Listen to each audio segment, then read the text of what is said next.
أعوذ بالله السميع العليم من الشيطان الرجيم من همزه ونفخه ونفثه بسم الله الرحمن الرحيم يا أيها الذين آمنوا اتقوا الله وكونوا مع الصادقين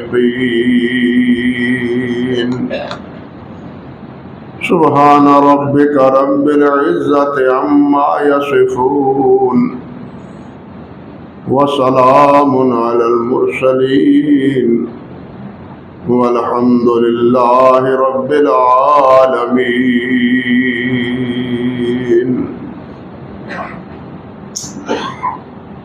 محترم معزز سامعین کرام، یہ سورت توبہ کی آیت نمبر 119 ہے،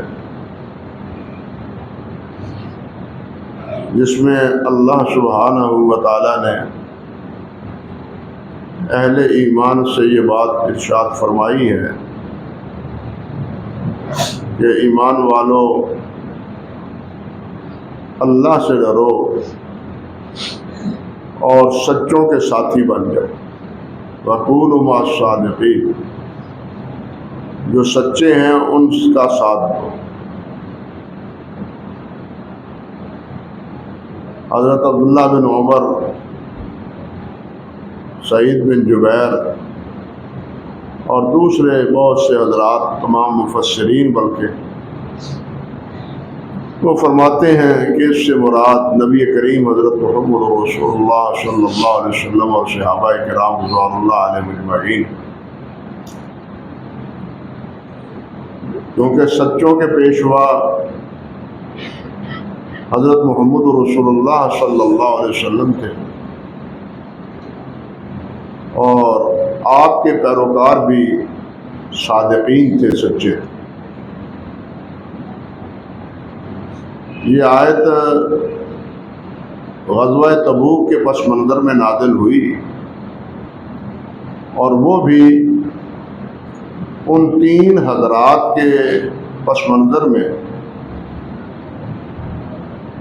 جو غزوہ تبوک میں شراکت سے شریک ہونے سے رک گئے، سے نہ جا سکے۔ اللہ اکبر کبیر۔ یہ غزوہ تبوک رجب کا مہینہ تھا، 9 ہجری تھا، یعنی ہجرت کیے ہوئے 9واں سال تھا۔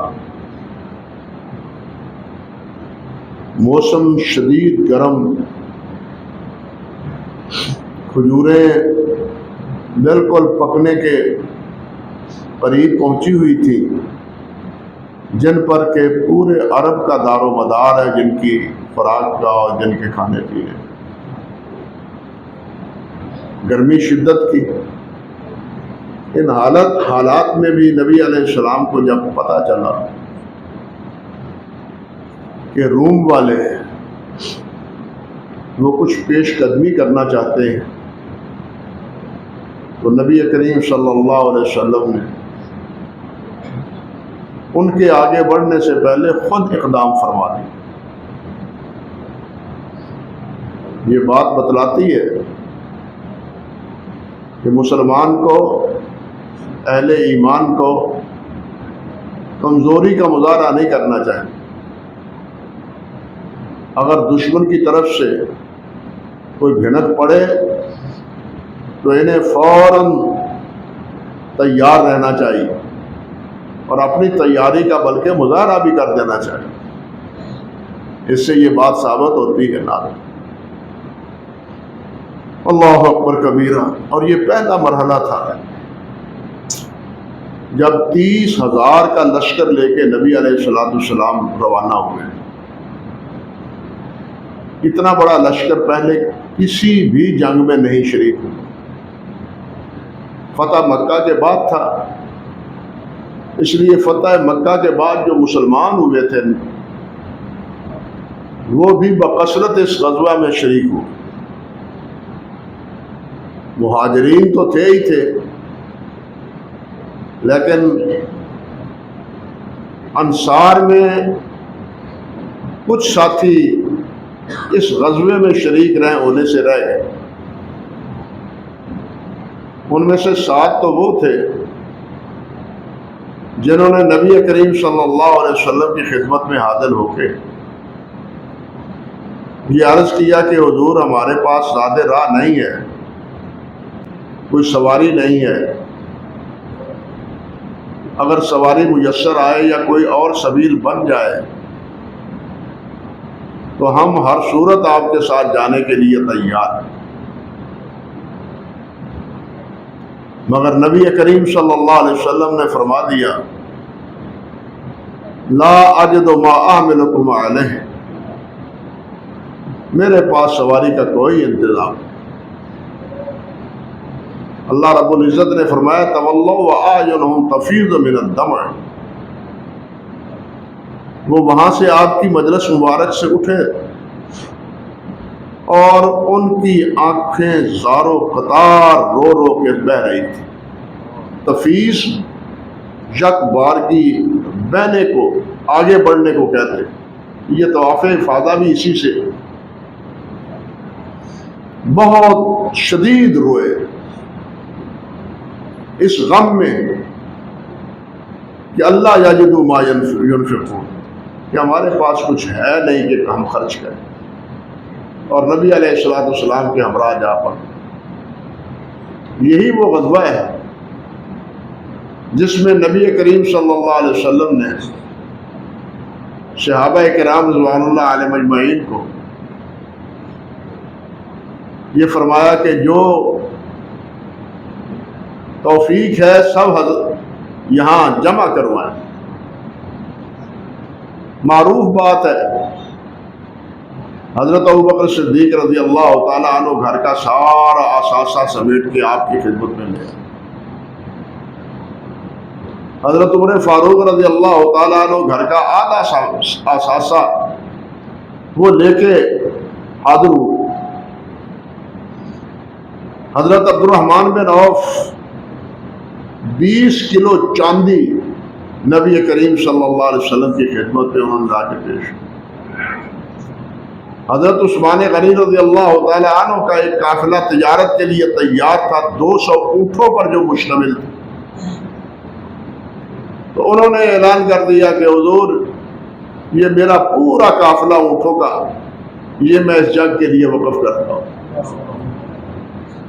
پھر اس کے بعد آپ نے فرمایا کہ 100 اونٹ اور بھی دیتا ہوں، ان کی نکیلیں، ان کے پالان اور ان کے تمام ضروریات وہ سب مہیا کرتا ہوں۔ بلکہ تاریخ میں تو یہاں تک آتا ہے کہ حضرت عثمان غنی رضی اللہ تعالی عنہ نے 900 اونٹ اور 100 گھوڑے دیے تھے۔ اللہ اکبر کبیرہ۔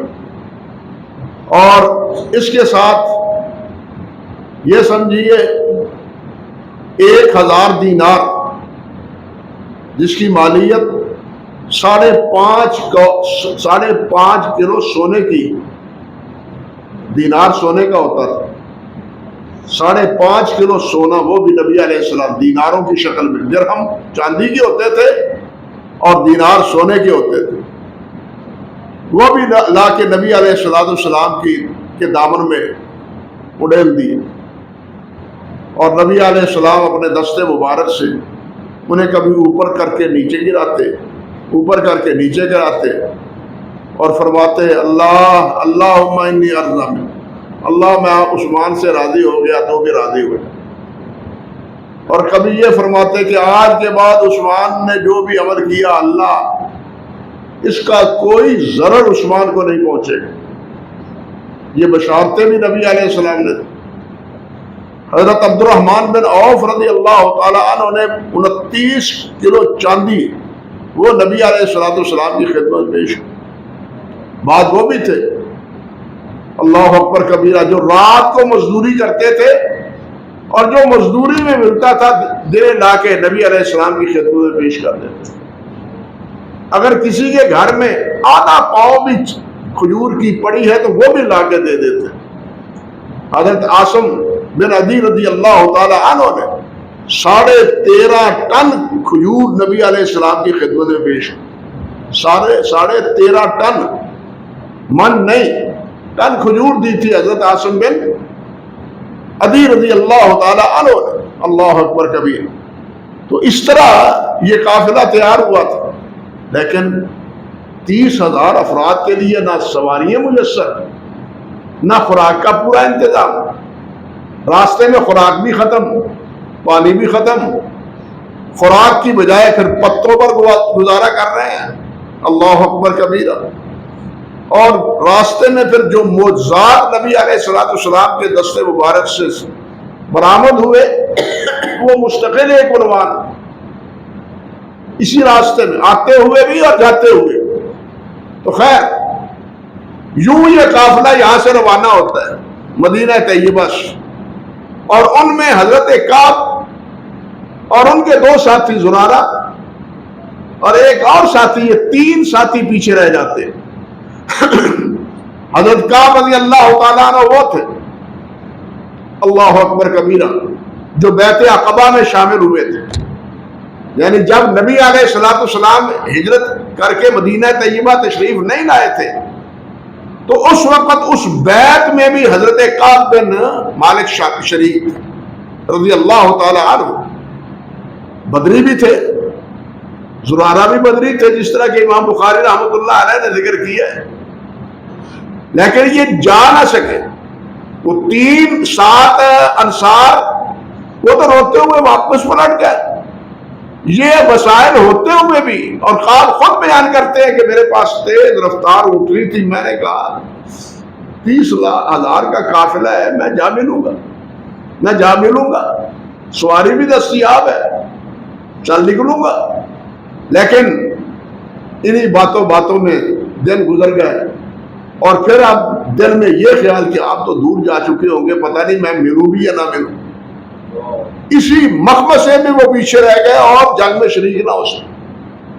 نتیجہ یہ نکلا جب واپس پلٹے تو نبی علیہ السلام نے کہ کہنے کے مطابق ان کے ساتھ بائیکاٹ کا حکم دی ان 3 صحابہ کے بارے میں. اب یہاں ایک سوال پیدا ہوتا ہے، یہ بات ذرا سمجھیے. سوال پیدا ہوتا ہے کہ یہ بدری ہے، یہ صحابی بدری ہیں. اللہ اہل بدر کے بارے میں فرماتا ہے بنو معاشے تم کا غفر تو رکھو، جو چاہو عمل کرو، میں نے تمہیں معاف کر دیا. لیکن ان بدریوں کا بائیکاٹ کیوں ہے؟ بات سمجھے یا نہ سمجھے؟ ان کے ساتھ مقاطعہ کیوں ہے؟ حتیٰ کہ یہاں تک کہ اپنے اہل خانہ کو بھی بھجوا دو اپنے سسرال، اکیلے رہو. اور ایک عرصہ تک یہی کیفیت حضرت کعب اور اس کے دونوں ساتھیوں کی رہی. کیا سبب تھا؟ بدر میں شریک ہونے کے باوجود ان پر یہ مواخذہ کیوں ہوا؟ عموماً مورخین اس سے خاموش ہے، کوئی وجہ نہیں بتلاتے، کوئی سبب نہیں ذکر کرتے کہ کیا وجہ ہے. جبکہ بدر والوں کے لیے یہ بات بتلا دی گئی اور یہ بات بشارت دی گئی، لیکن ان کا مواخذہ کیوں ہے؟ اللہ اکبر کبیرہ. اللہ رحمت کرے علامہ ابن بطار رحمۃ اللہ علیہ پر، جو بخاری شریف کے شارح، وہ کہتے ہیں کہ انصار پر نفیر یعنی جہاد میں شریک ہونا فرض تھا 2 وجہ سے. ایک وجہ یہ دیکھیے نا، جہاد پر سب کا جانا فرض عین تو نہیں، فرض کفایہ ہے. لیکن وہ کہتے ہیں انصار کے لیے یہ فرض تھا. کیوں؟ ایک تو جب نبی علیہ السلام مدینہ طیبہ تشریف لائے تھے اس وقت صحابت رضی اللہ تعالی عنہ جو انصار کے خطیب تھے، انہوں نے تقریر میں یہ بات فرمائی تھی، انا سالم من سلمکم وانا حارب من حربکم، جس سے آپ کی لڑائی ہماری بھی لڑائی، جس سے آپ کی صلح اس سے ہماری بھی صلح۔ اور یہی ترنم میں یہ بات کہتے تھے، نحن الذین بایعوا محمدا علی الجہاد ما بقینا ابدا، کہ ہم وہ ہیں جنہوں نے محمد رسول اللہ صلی اللہ علیہ وسلم کے دست مبارک پر جہاد کی بیعت کی، کہ آپ پہ حکم پر جہاد کریں گے، اور ساتھ یہ ما بقینا ابدا، جب تک زندہ رہیں گے ہم جہاد پر قائم رہیں گے، اپنی جانب نشاور کرتے رہیں گے، قربان کرتے رہیں گے۔ اہل بطال کہتے ہیں کہ انصار پر گویا یہ انہوں نے خود فریضہ اپنے لیے لیا تھا کہ یہ ذمہ داری ہماری ہے، ہم اس فرض کو نبھائیں گے۔ اس فرض میں کوتاہی کی وجہ سے ان پر مواخذہ ہوا۔ بات سمجھے؟ اشکال کا رفع کیا ہے، دفاع کیا ہے، حل کیا ہے، کہ اس فریضے میں کوتاہی کی وجہ سے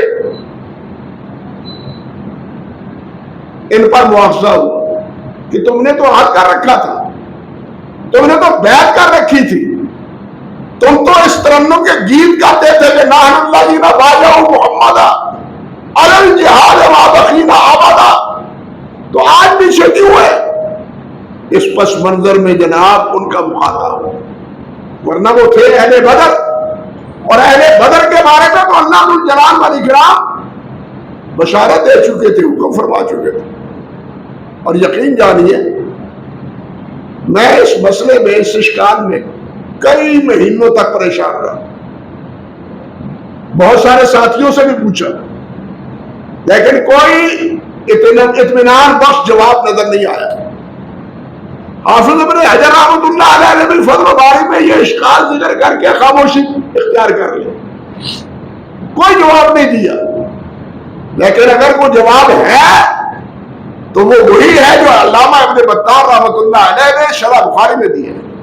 تو خیر یہ تو ایک ضرور بات تھی فائدے کی، جو اہل علم علم سے شناور ہے وہ اس کی قدر کریں گے، وہ یہ سمجھیں گے کہ یہ کتنا اہم نقطہ ہے۔ لیکن جو منافق تھے، جو پیچھے رہ گئے، ان کا نفاق واضح ہو گیا۔ اللہ سبحانہ و تعالیٰ نے اس صورت میں منافقین کو بے نقاب کر دیا۔ یہ آپ اسی صورت کی آیت نمبر 81 سے لے کر 87 پڑھے، جن میں اللہ سبحانہ و تعالیٰ نے ان پر اظہار ناراضی فرمایا ہے، اور یہاں تک اللہ ذو الجلال والاکرام نے ارشاد فرمایا فَإِن رَجَعَكَ اللَّهُ إِلَىٰ طَائِفَةٍ مِّنْهُمْ فَاسْتَأْذِنُوكَ لِلْخُرُوجِ فَقُل لَّن تَخْرُجُوا مَعِيَ أَبَدًا۔ آج کے بعد اگر کہیں اور جگہ لڑائی کے لیے آپ کو جانا پڑے اور یہ آ کے آپ کے پاس حاضر ہو کہ جناب ہم بھی آپ کے ہم رکاب ہونا چاہتے ہیں، تو آپ فرما دیں دفع ہو جاؤ، میرے ساتھ نہ نکلو، جاؤ۔ یعنی اندازہ کیجیے اللہ ذو الجلال والاکرام کی طرف سے نفرت۔ نبی علیہ السلام کو اس سے آگاہ کر دیا گیا کہ کھلے لفظوں میں کہہ دو لا تخرجوا معي ابدا ولا تقاتلوا معي عدوا، اور میرے ساتھ مل کے دشمنوں کے ساتھ قتال نہ کرو۔ انکم رضیتم بالقعود اول مرہ فقعدوا مع القاعدین، تم پہلے وقت جب میں نے کہا تھا بیٹھے رہے تو اب بیٹھے ہی رہو، اب نکلنے کی ضرورت نہیں ہے۔ اور یہی وجہ اسی صورت میں، اسی واقعے کے بعد عبداللہ بن ابی فوت ہوا تھا۔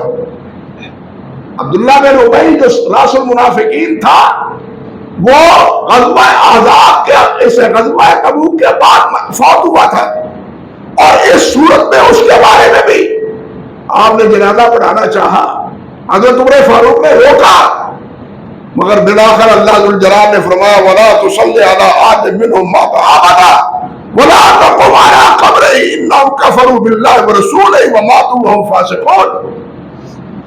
فرمایا ان میں سے کسی پر آپ نے نماز جنازہ نہیں پڑھنی، ان کے لیے دعائے مغفرت نہیں کرنی. ولا تقم على قبره، نہ اس کی قبر پر کھڑے ہونا ہے. انہم کفروا باللہ، انہوں نے اللہ اور اللہ کے رسول کے ساتھ کفر کیا ہے اور یہ فاسق اور فاجر ہے. آگے اللہ نے فرمایا ولا تعجبک اموالهم واولادهم انما يريد الله ان يعذبهم بها في الدنيا وتزهق انفسهم وهم كافرون. ان کے پاس مال ہے بڑا، منافقوں کے پاس بڑا مال ہے، جائیداد ہے ان کے پاس، لیکن اس پر آپ کو خیرہ نہیں ہونا چاہیے. مال دے دیا اللہ الجلال نے اس لیے کہ ان کا محاسبہ زیادہ شدید ہو. ان کا محاسبہ انما یرید اللہ ان یعذبهم بها فی الدنیا، اللہ الجلال انہیں دنیا میں بھی ذلیل کرے گا اور آخرت میں تو ذلت ان کا مقدر ہے ہی ہے.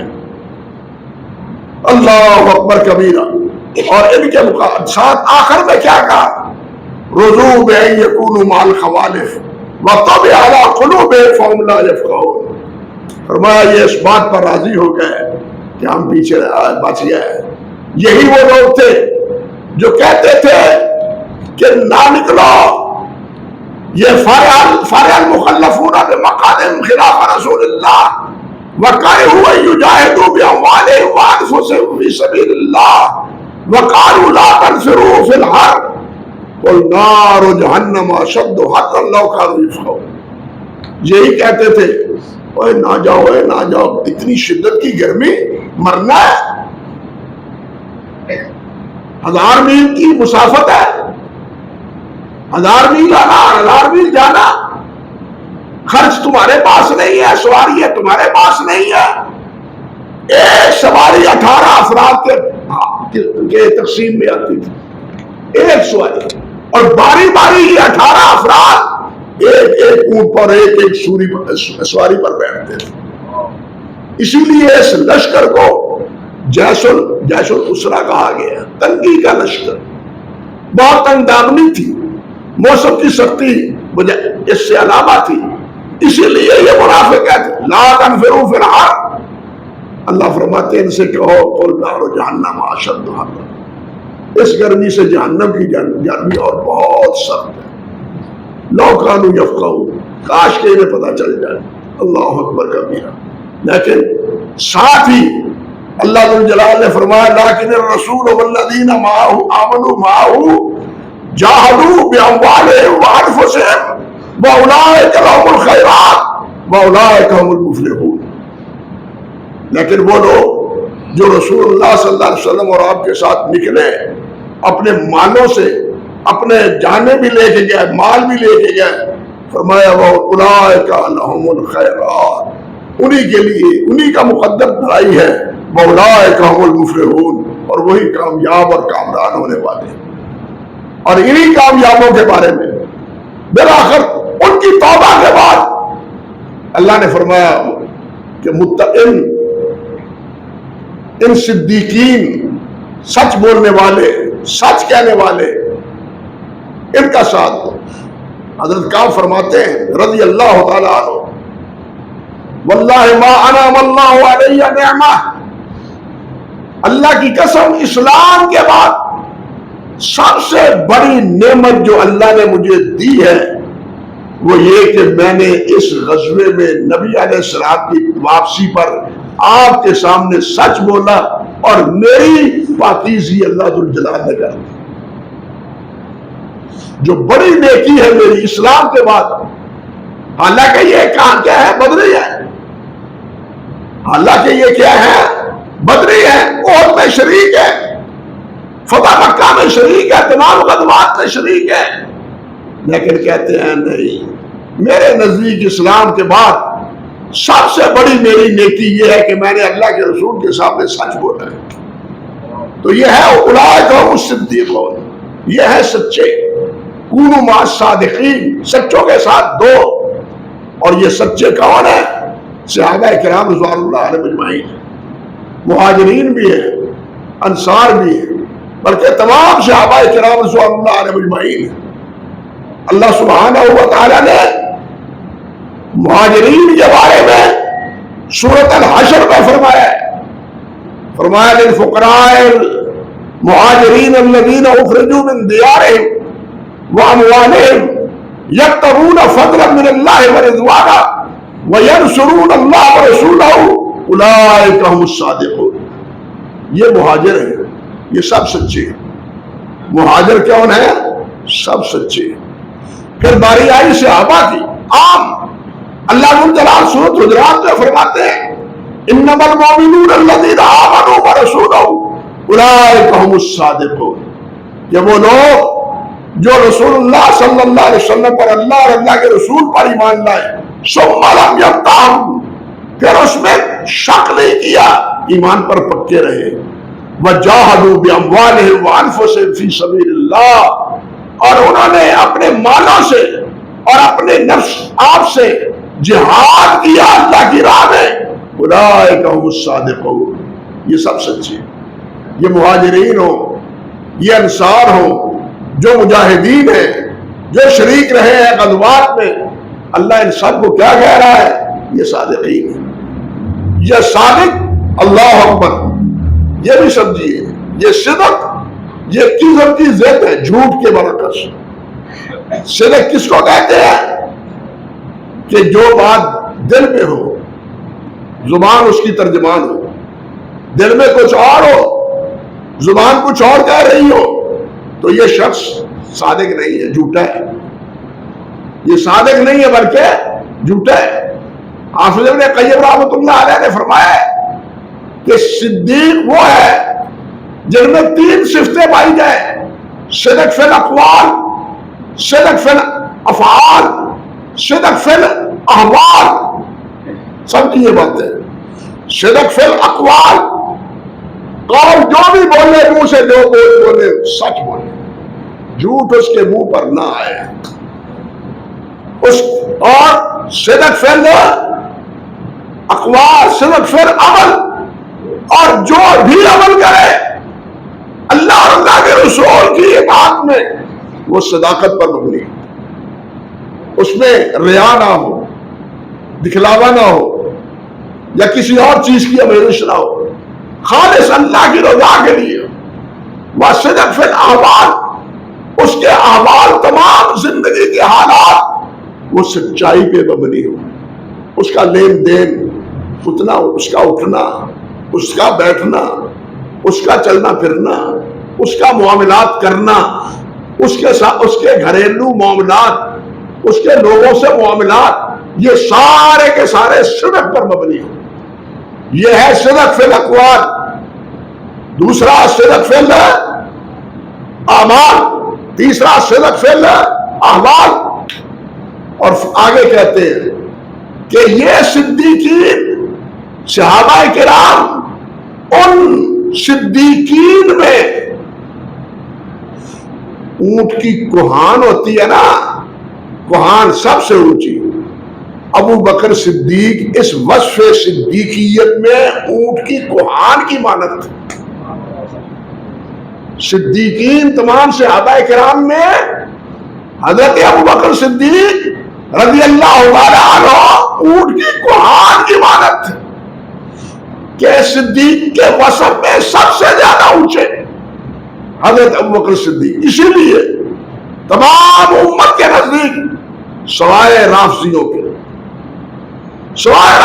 کے تمام امت کے نزدیک صحابہ سب صدیق ہیں اور ابو بکر صدیق اکبر ہیں۔ صحابہ کرام سب صدیق ہیں اور ابو بکر صدیق کون ہے؟ صحابہ حضرت صدیق اکبر ہے۔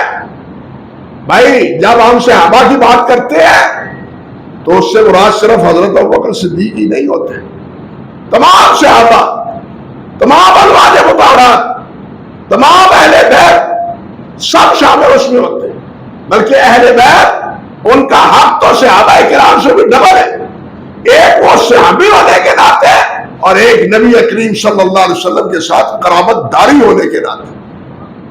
آپ کی قرابت داری آپ کی رشتہ داری اور یہ قرابت داری، دیکھیے عجیب اتفاق ہے، یہ قرابت داری ابو بکر اور عمر کو ایک جہت سے حاصل ہے اور عمر اور عثمان کو ایک دوسری جہت سے حاصل ہے۔ اگر حضرت عمر علی، حضرت عثمان نبی علیہ السلام کے داماد ہیں تو ابو بکر اور عمر نبی علیہ السلام کے سسر ہیں۔ مجھے آپ سمجھائیں سسر کو کیا سمجھا جاتا ہے، خود دین میں کیا سبق دیا ہے، داماد کو کیا سمجھا جاتا ہے۔ آج بھی اس غیر گزرے دور میں داماد کو بیٹا ہی سمجھا جاتا ہے، بات سمجھے، سسر کو بمنزلہ باپ کے سمجھا جاتا ہے۔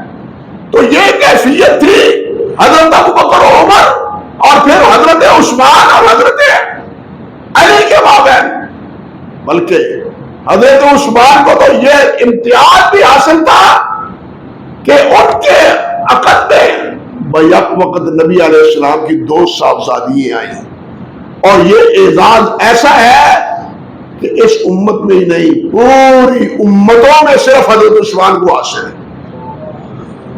تمام امتوں میں، تمام انبیاء کی امتوں میں یہ امتیاز اور یہ اختصاص حضرت عثمان رضی اللہ تعالی عنہ کو حاصل ہے۔ اللہ اکبر کبیرہ۔ اور اس میں بھی راز کی بات تھی، لوگ تو عثمان پر شکوے کریں گے، عثمان پر شکوے کریں گے، لیکن ان کو حیا شرم نہیں آئے گی کہ یہ تو دوہرا داماد ہے رسول اللہ کا، دوسرا رشتہ ایسے نہیں دے دیا، اسی لیے دیا کہ کچھ تو حیا کرو اور کچھ تو حیا کرو، بے حیا، یہ تو اللہ کے رسول صلی اللہ علیہ وسلم کا دوہرا داماد ہے، اور اللہ کے رسول نے یہ فرما دیا ہے کہ میں اس پر راضی، اللہ تو بھی اس پر راضی ہو۔ اللہ اکبر۔ جس پر اللہ کا رسول راضی اور اللہ کی رضا کی دعائیں کرے اور اللہ ان کے بارے میں رضی اللہ عنہ ورضوا عنہ کا خطاب انہیں عطا فرمائے، اب جو ان پر نہیں راضی وہ کون؟ یہاں بھی فیصلہ فرما دیں، اب وہ کون؟ وہ اللہ کا باغی، اللہ کے رسول کا باغی، اللہ اور اللہ کے رسول کا نافرمان، اللہ ہدایت دے ان لوگوں کو۔ اور ابو بکر وہ ہے کہ جن کو ایک مرتبہ نہیں، خود اللہ کے رسول صلی اللہ علیہ وسلم نے کئی مرتبہ ابو بکر کو صدیق کہا۔ حضرت ابو بکر صدیق کو خود اللہ کے رسول نے صدیق، میں نہیں کہتا، لوگ نہیں کہتے، امت کے افراد نہیں کہتے، اللہ کے رسول کہتے ہیں۔ اللہ کے رسول اپنی مرضی سے بولتے ہیں، وَمَا يَنطِقُ عَنِ الْهَوَىٰ إِنْ هُوَ إِلَّا، نبی علیہ السلام نے یہ اعزازات بانٹے ہیں تو اللہ کے اشارات پر بانٹے، یہ رشتہ داریاں قائم کی ہے تو اللہ سبحانہ و تعالیٰ کی اجازت سے کی ہے، یہ انتخاب پہلے اللہ ذو الجلال کا ہے، پھر حضرت محمد رسول اللہ صلی اللہ علیہ وسلم کا۔ اللہ اکبر کبیر۔ تو ایک دفعہ حضرت ابو ہریرہ فرماتے ہیں رضی اللہ تعالیٰ عنہ کہ ایک مرتبہ غار حراء پر نبی علیہ السلام تھے، نبی علیہ السلام کے ساتھ ابو بکر تھے، عمر تھے، عثمان تھے، علی تھے، طلحہ تھے، زبیر تھے رضی اللہ تعالیٰ عنہ۔ یہ صحابہ نبی علیہ السلام کے ہمراہ غار حراء پر آپ تشریف فرمائے، اور حراء اپنی تمام تر بلندی کے باوجود ہل گیا، جنبش آئی۔ ممکن ہے اسی خوشی میں کہ آج میرے اوپر دیکھو کون ہے، اور پہاڑوں کو بھی تو نبی علیہ السلام سے محبت تھی۔ آپ نے فرمایا احد یحبنا ونحبہ، ہم احد سے محبت کرتے ہیں، احد ہمارے ساتھ محبت کرتا ہے۔ نبی علیہ السلام سے پیار ان صحابہ ہی نہیں کرتے تھے، بھائیوں حیوان بھی کرتے تھے، پتھر بھی کرتے تھے، درخت بھی کرتے تھے، مخلوق ساری کرتی تھی۔ آپ سے پیار صرف صحابہ کرام کو ہی نہیں تھا رضی اللہ تعالیٰ عنہم اجمعین، میں بتلا چکا ہوں پہلے بھی یہ خطبے میں۔ اللہ اکبر کبیرہ۔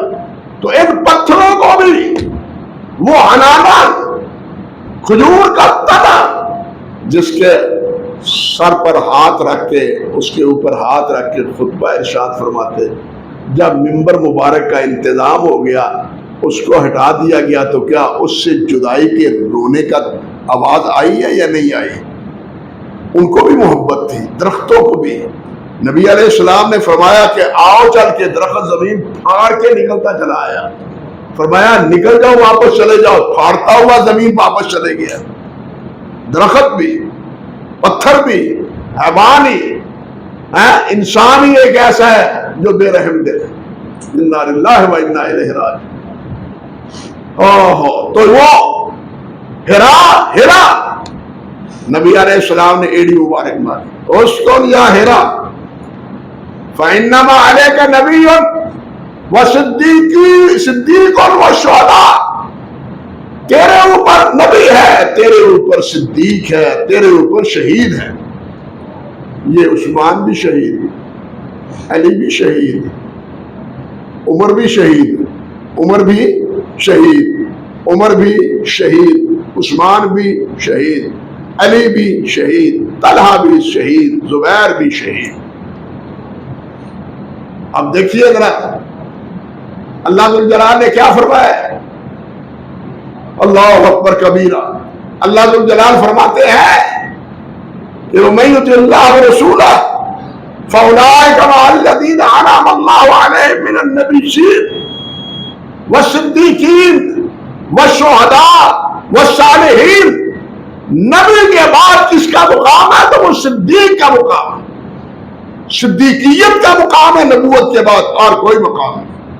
بات سمجھ لیں، کوئی مقام نہیں۔ صدیقیت کے بعد شہداء کا مقام ہے۔ یہ علیحدہ بات ہے کہ عمر بھی صدیق تھے، عثمان بھی شہید بھی تھے اور صدیق بھی تھے، حضرت طلحہ بھی، زبیر بھی، اور یہ سب یہ شہید بھی ہیں، صدیق بھی ہیں، لیکن ان میں صدیق اکبر اس لیے کہ محمد رسول اللہ کی زبان سے ابو بکر کو صدیق کہا گیا۔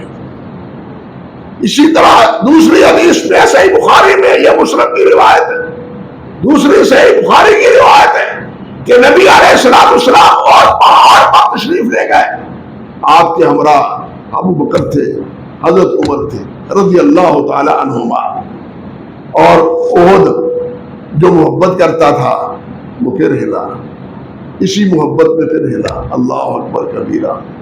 تو نبی علیہ السلام نے وہاں بھی فرمایا احد اسکن فإنما علیک نبی وصدیق وشہید، دیکھ لو تیرے اوپر ایک نبی ہے، ایک صدیق ہے اور ایک شہید، جن کو آپ نے زندگی میں شہید کہا اور صدیق کہا۔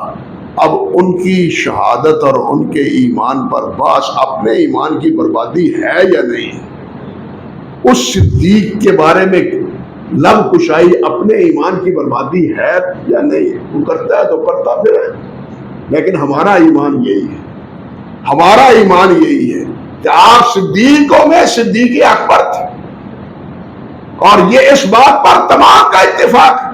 حضرت مجدد صاحب رحمۃ اللہ علیہ نے مکتوبات میں یہ ایک جگہ نہیں کئی جگہ فرمایا کہ اس بات پر تمام صحابہ کا اجماع ہے، تمام تابعین کا اتفاق ہے، تمام اہل سنت کا اتفاق ہے کہ ابو بکر صدیق رضی اللہ تعالی عنہ نبی کے بعد یا انبیاء کے بعد مقام ہے تو ابو بکر صدیق رضی اللہ تعالی عنہ کا ہے، باقی بات میں اللہ سبحانہ و تعالی ہمارے دلوں میں ان صدیقین کی محبت پیدا فرمائے، جاگزین رکھے، اور انہی کے رشِ قدم ہمیں بھی اللہ اپنے حبیب صلی اللہ علیہ وسلم کا تابعدار اور فرم و بردار بنائے۔